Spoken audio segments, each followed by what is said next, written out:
Srinivasa Kalyanam August 9th already release date announce చేసాం. August 9th release అవుతుంది. So after 12 years అంటే నాకు ఒక land mark film Bommarillu 2006 August 9th release అయింది. ఆ రోజు సర్ప్రైజ్గా మహేష్ బాబు గారి బర్త్డే. సో ఇప్పుడు మహేష్ బాబు గారు మా బ్యానర్లో కూడా సినిమా జరుగుతుంది. సో ఆ రోజు రిలీజ్ డేట్ అని ఈ సినిమా బిగినింగ్ స్టార్ట్ అప్పుడే అనుకున్నాను. అంటే అలా అనుకోవడానికి కారణం కూడా నాకు ఎప్పటి నుంచో ఉన్న కోరిక. అంటే బొమ్మరిల్లు లాంటి సినిమా వచ్చిన డేట్లో ఒక మంచి సినిమా మళ్ళీ వచ్చినప్పుడు ఆ డేట్ కుదరాలి అని. సో ఈ స్క్రిప్ట్ అనుకున్నప్పటి నుంచి ఆ కాన్ఫిడెన్స్తోనే ఆ డేట్ నేను ఫిక్స్ అయ్యాను. సో లక్కీగా ఇంకో 2 weeksలో ఈ సినిమా ప్రపంచవ్యాప్తంగా రిలీజ్ కాబోతుంది. సో మన ఆడియో ఫంక్షన్లో చెప్పినట్టు ఏంటి శ్రీనివాస కళ్యాణం అంటే ఏంటి స్పెషల్.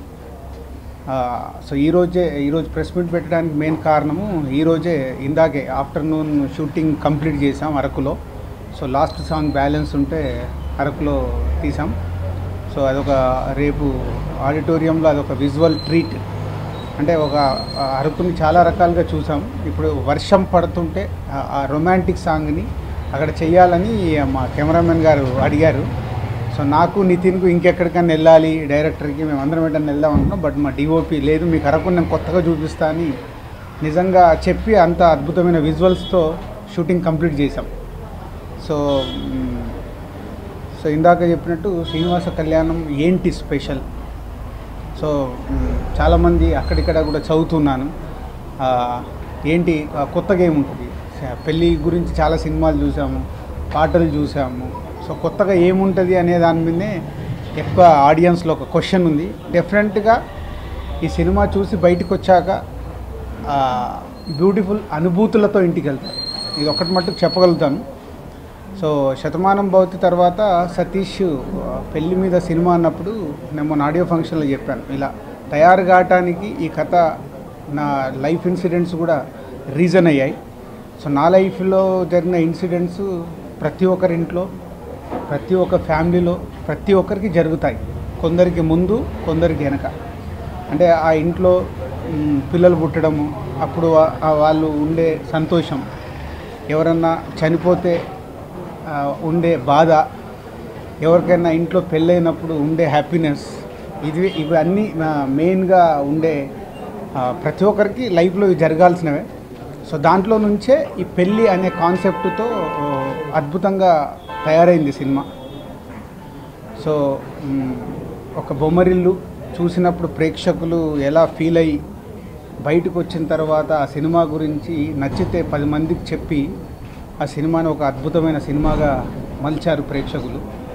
అలాగే శతమానం భవతికి మళ్ళీ అది రిపీట్ అయింది. ఆ సినిమా చూసిన తర్వాత సో ప్రేక్షకులే ఆ సినిమాని ఒక పెద్ద సినిమాల మధ్యలో రిలీజ్ అవుతే కూడా దాన్ని ఒక అద్భుతమైన ట్రెండ్ సెట్టర్ని చేశారు.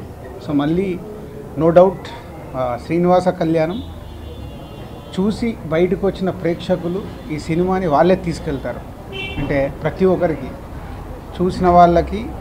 చూసిన వాళ్ళు అనుభూతులు పంచుకుంటూ, చూడని వాళ్ళు అర్జెంటుగా ఈ సినిమా చూడండి అని ఖచ్చితంగా చెప్తారు. So it's all genre.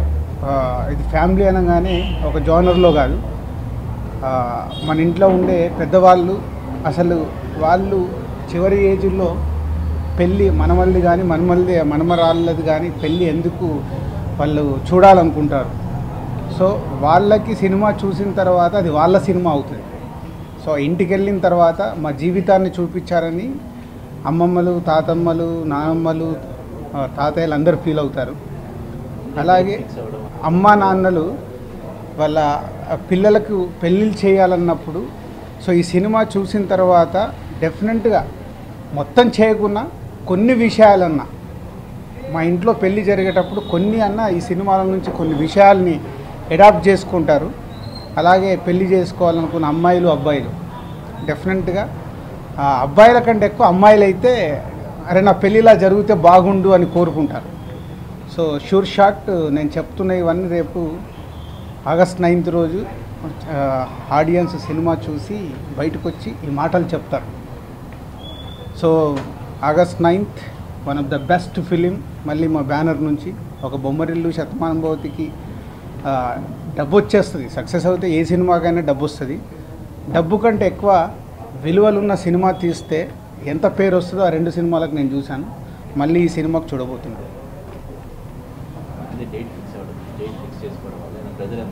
అస్సలు అంటే లాస్ట్ టైం కూడా శతమానం భవతి నేను సెప్టెంబర్లో స్టార్ట్ చేసినప్పుడు సంక్రాంతి రిలీజ్ అని ఫిక్స్ అయ్యాను. పక్కన 2 పెద్ద సినిమాలతో పాటు కూడా రిలీజ్ అయింది. ఆ 2 పెద్ద సినిమాలు ఆడాయి. శతమానం భవతి కూడా పెద్ద హిట్ అయింది. ఇప్పుడు కూడా August 9th నేను షూటింగ్ బిగిన్ డే రోజే నేను ఈ డేట్ ఫిక్స్ అయ్యాను.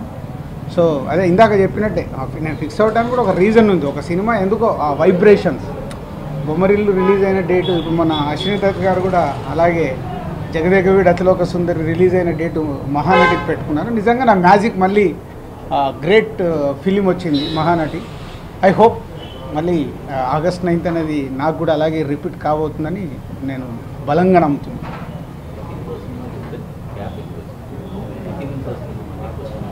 అదే అంటే ఇలాంటి అద్భుతమైన సినిమా రావడానికి అది గ్యాప్ వచ్చింది అనుకో. మధ్యలో ఏదో సినిమా కంటే అంటే దిల్ ఈజ్ నో డౌట్ నా పేరు అయిపోయింది. అది ఆ హీరోతో సినిమా చేసినప్పుడు ఒక అద్భుతమైన సినిమా కోసం గ్యాప్ వచ్చిందేమో అనుకుంటున్నాను.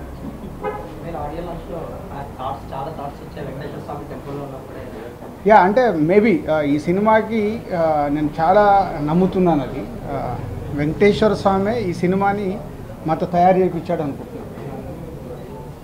అంటే టైటిల్ దగ్గర నుంచి, టైటిల్ అనుకున్నప్పటి నుంచి ఈ సినిమా డైరెక్టర్ ఏదో ఐడియా చెప్తే నేను లోకల్ రిలీజ్ అయ్యాక దర్శనానికి వెళ్తే అట్లా అరే సినిమా ఇలా ఉండాలి, ఇలా ఉంటే బాగొస్తుంది, ఇలా ఉంటే బాగొస్తుంది, ఎలాంటి అంటే మేము షార్ట్ టర్మ్లోనే సినిమాని కంప్లీట్ చేసాం. స్క్రిప్ట్కు బాగానే టైం తీసుకున్నాం కానీ షార్ట్ టర్మ్లో కంప్లీట్ చేసాం. సో అది ఫ్లో అలా వచ్చేసింది అంతే. అండ్ ఎస్పెషల్లీ ఆల్రెడీ రిలీజ్ అయిన మ్యూజిక్కి, ఆ మ్యారేజ్ సాంగ్కి అండ్ ఆ పెళ్లి పనుల సాంగ్ వినవమ్మ తూర్పు చుక్కకి ఫ్యామిలీస్ నుంచి ఇస్ ఎ ట్రెమెండస్ రెస్పాన్స్. అలాగే ఆ యూత్ఫుల్ సాంగ్ ఎవరైనా ఎక్కడైనా మొదలవుదామనే సాంగ్కి యూత్ నుంచి very good response. Will hope I'm something, ఈ సినిమా సంథింగ్ అని అనుకుంటున్నాను. అది August 9th ప్రూవ్ కావాలి.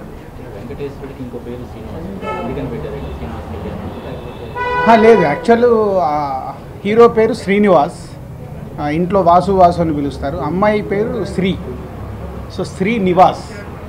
సో ఇది యాక్చువల్ మా టైటిల్. దాన్ని శ్రీ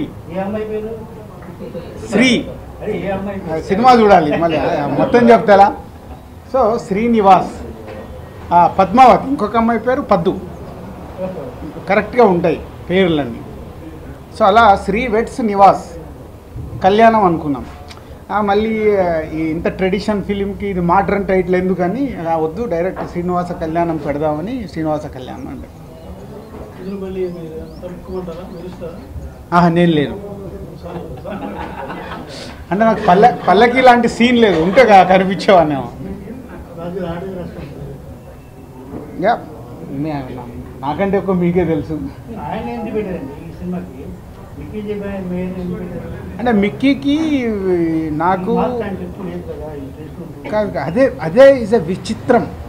ఇప్పుడు కొత్త బంగారు లోకం నుంచి నాతో వర్క్ చేస్తున్నాడు మా కంపెనీలో. ఈజ్ నాట్ ఏ మన తెలుగుదనము ఇవన్నీ తెలియకుండా కూడా ఒక ట్యూన్ చేసిన ఒక సినిమాకి బ్యాక్గ్రౌండ్ స్కోర్ చేస్తున్నా అవి తెలుసుకొని చేస్తున్నాడు. అందుకే మిక్కీ లాంటోడు ఇలాంటి ట్రెడిషనల్ సినిమాకి ఇలాంటి పాటలు ఇవ్వగలుగుతున్నాడు.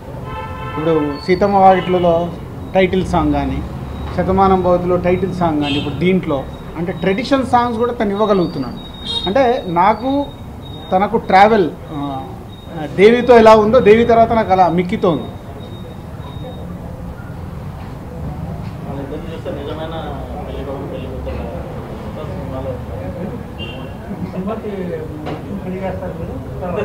సో మొన్నే అనౌన్స్ చేశాడు కదా, అలా మదర్కి మాట ఇచ్చాడు కదా స్టేజ్ నుంచి, అమ్మ పెళ్లి చేసుకుంటాను అని.